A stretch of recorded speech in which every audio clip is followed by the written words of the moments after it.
both recording, and we're live. So welcome back to another episode of the RPG Jam session with InnRoads Ministries. We're glad you're here.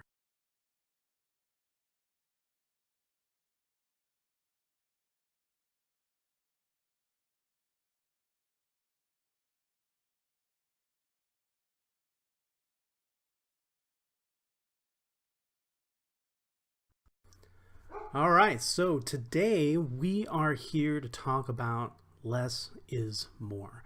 Less is more. You can probably hear my dog barking in the background. He is super excited to be here as well. But today it'll be a bit of a shortened episode because, as you can see, I'm all by my onesies, and wanted to take a few minutes just to talk a little bit about RPG prep for new GMs. What we're looking at is a little tool that I found on geekdad.com called Trello. It's pretty popular out there. It's a web app that will allow you to basically put up boards with index cards on them. And on these index cards, you can have all sorts of information from character to NPC to locations, that sort of thing. I'll go ahead and I'll link in the show notes a full an expert description of that wonderful function.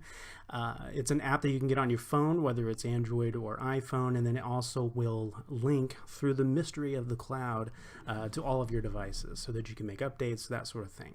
The cool thing, though, is that you can link it with individuals. You can actually put that out there for them to use to view specific aspects of your game. So whether it's things specific to their character, that sort of stuff, then that is what is going to be the best of all worlds.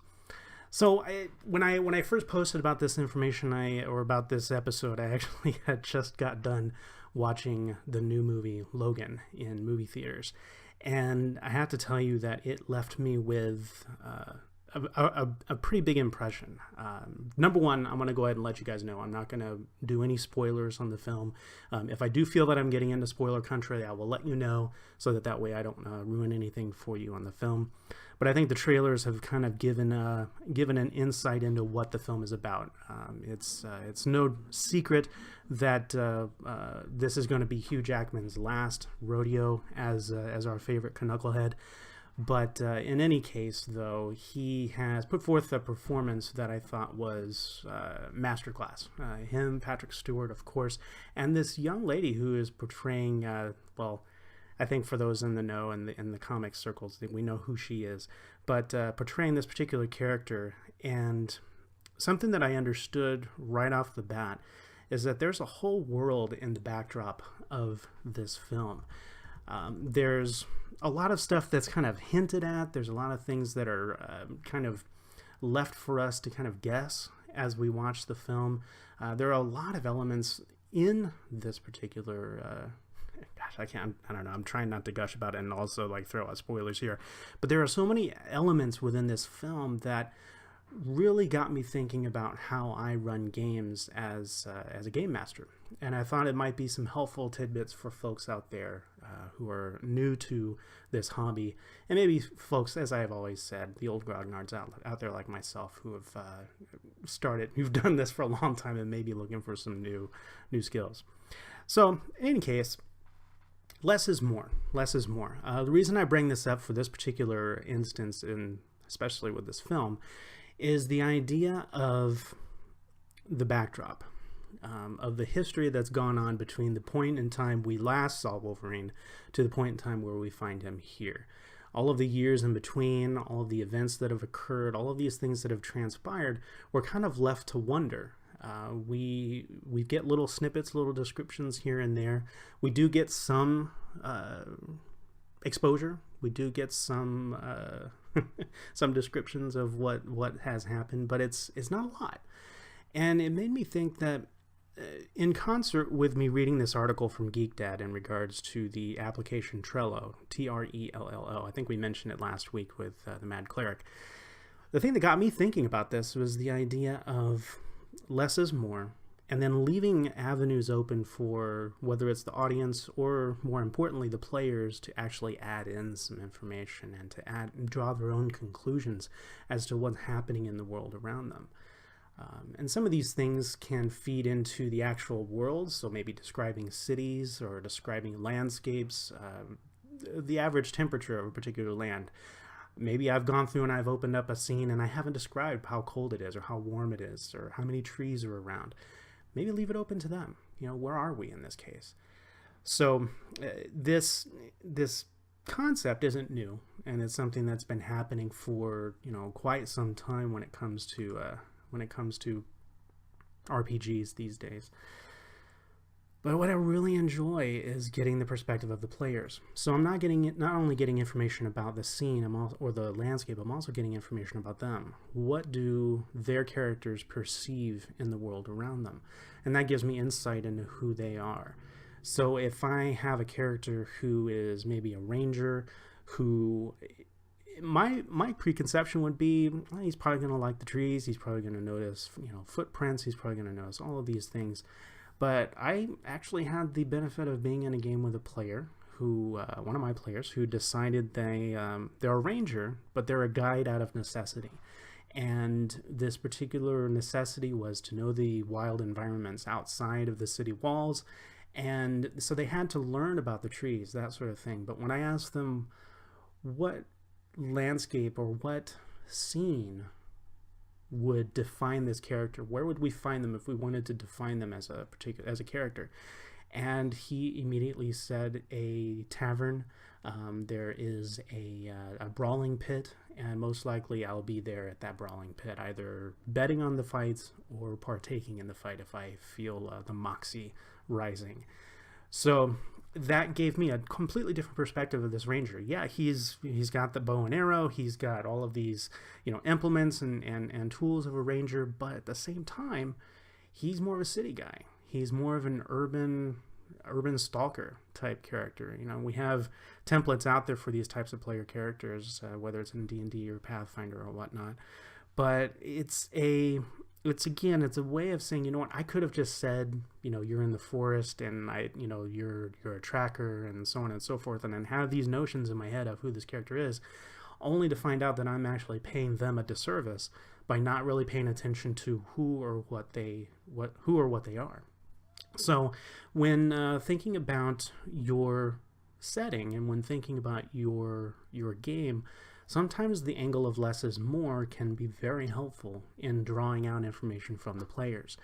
I would be prepared, though. Be prepared for instances where the players are not quite ready to provide that information. And we talked about this in the last episode. Prep them for it. Prep them for the concept that, hey, you know what? I'm going to be hitting you up for some information. Lay it on me when I call on you. If it's just a little bit, don't worry about it. If it's a whole bunch, great. I get to add some more information into my toolkit and be able to bring that out later. I've found this to be a really, really awesome way to run multiple games with multiple sets of players within a single backdrop. I find different aspects of a particular world that I might have in my head can grow exponentially because of this. So let's switch over here real quick to the example that I have with Trello.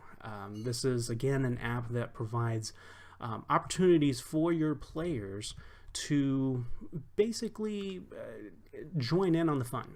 So, for instance, I've got a sample here of a Dungeon World series that I'm running at the moment. And within that series, I've got 3 players right now, but I'm going to be adding cards for previous players as well. And with Trello, the basic concept here is that you've got sets of cards that you have put together in a list. And each of these cards, when you bring them out, will have little bits of information here. So I've got some descriptive text here for this particular character. I've also got a little bit of a color coding situation going on here, and we'll talk about labels in just a moment. You can, on this side here, start electing members to join in on this particular information. So, for instance, let me bring this over here a little bit. It is not letting me. We'll do it this way. There. So you'll be able to select members that can view this particular card. You'll be able to actually add labels, which I was talking about before. We'll come back to that. This is a tidbit I picked up from the Geek Dad article. And you can provide checklists if you want to decide on certain paths this character is going to be embarking upon. Maybe they have certain goals in mind for their character. So if I go ahead and I add in a checklist, let's say short-term goals, and then boom, I can start adding in information. So hop the train.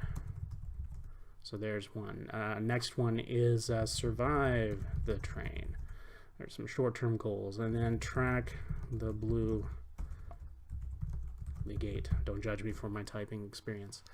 And boom, you've got a list right now that they can start looking into and fulfilling. And in fact, because this is project management software, as you start checking these off, you'll see that the completion grid or completion range starts filling in. So it's an opportunity for you as a GM to kind of collect your thoughts in one area. For me, what I've done is I have a list for player characters, I have a list for NPCs, and then I have a list of locations, places in which they're at. If I need to remember where my players are, here's the whole reason for the color coding. I'll go back in here and I'm going to edit Cytheria again. And if I wanted to look at labels, I'll find that I have quite a few of them here. Get this down here. For those labels, where a particular color is going to represent a character. So Valden the Ranger is green, Trellian the Bard is red, and Cytheria the Paladin is blue. So every time that I have information that I want to link to those particular player characters, I can go ahead and just add that label into the list. So for instance, right now, the players are all in the Northfold Forest. So I know that, you know, Cytheria, Trellian, and Valden are all in that area.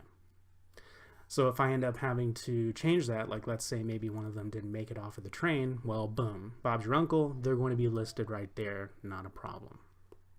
So just a very, very high level usage of this particular thing where you're setting up these boards and being able to leverage them.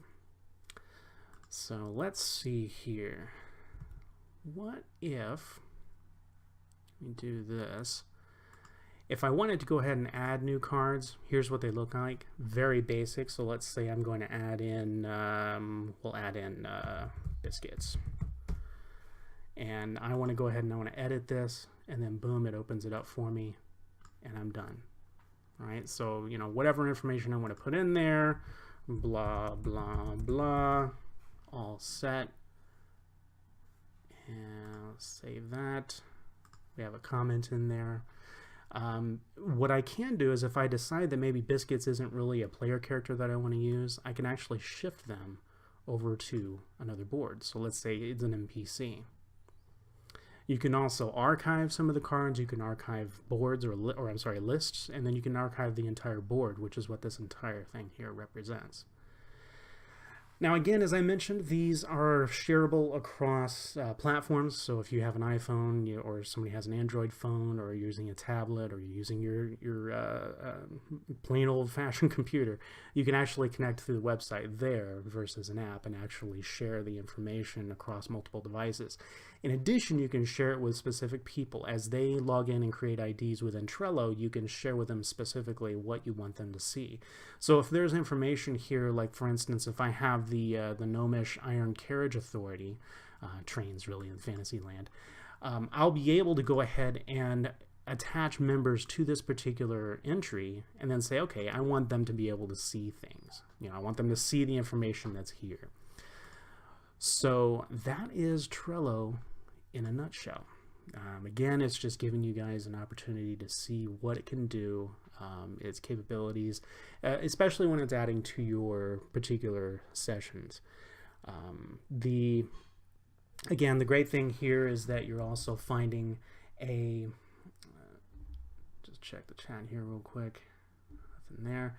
But what's a cool thing here is that you're finding the ability to do less in these, because you're not going to want to open up one of these cards and find a whole slew of information. You're going to want to be able to have something concise and precise to be able to use quickly.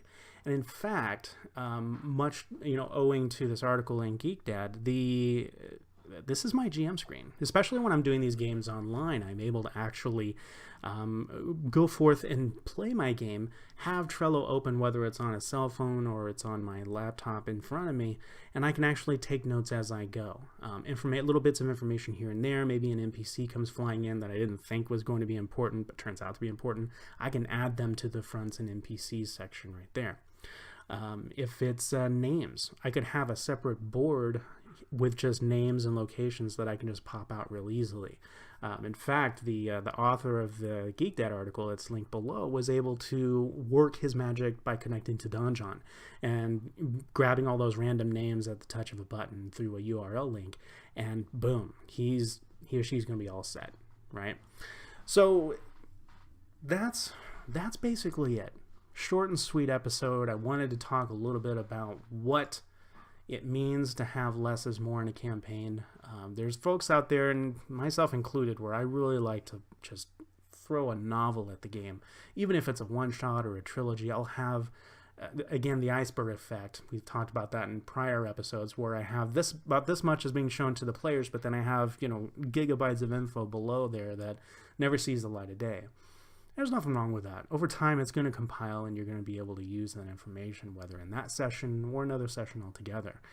But when you're starting out, when you're new to this game, it's a lot easier to manage low levels of information. Not as much.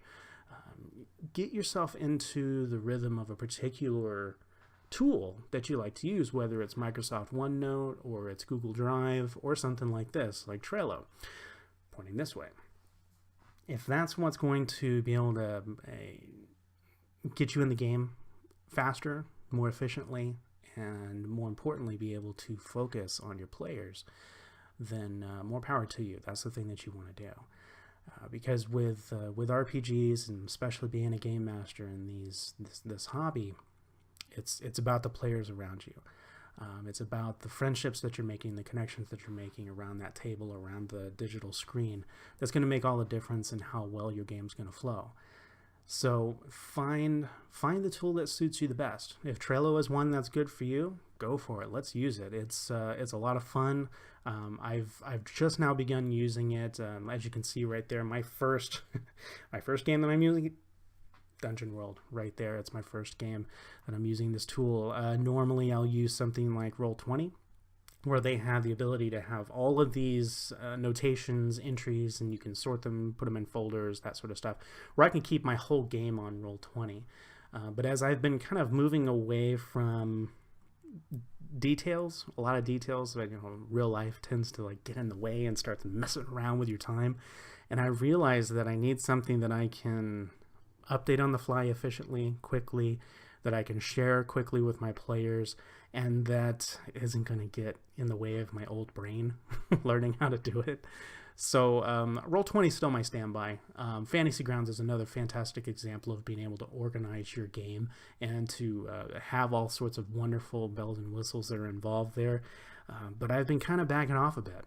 I've been going with the less is more, and I blame Brian, who's been on the show. I blame him quite a bit for that, but it's a good direction to go, and it's a great place to start as well, because the less you're having to worry about your notes, like I said, the more you're going to be able to focus on your players, the more you're going to be able to focus on getting accustomed to the system with which you guys are playing. It's a win-win in my book. So until next time, it's been a pleasure. We're trying out this whole live thing via Twitch. I hope you guys have been able to jump in and view it and enjoy it.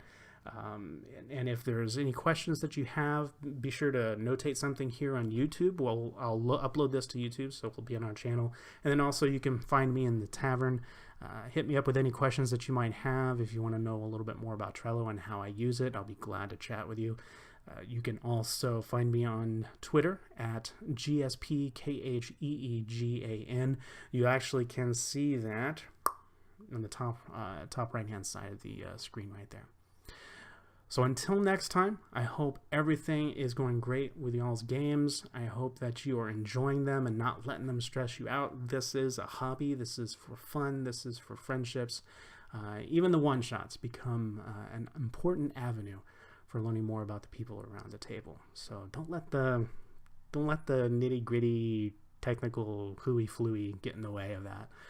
Find something that works well for you and doesn't get in the way of the enjoyment of treasured friends around your table. So until next time, we'll see you next week, Tuesday, 6 p.m. Pacific, 9 p.m. Eastern.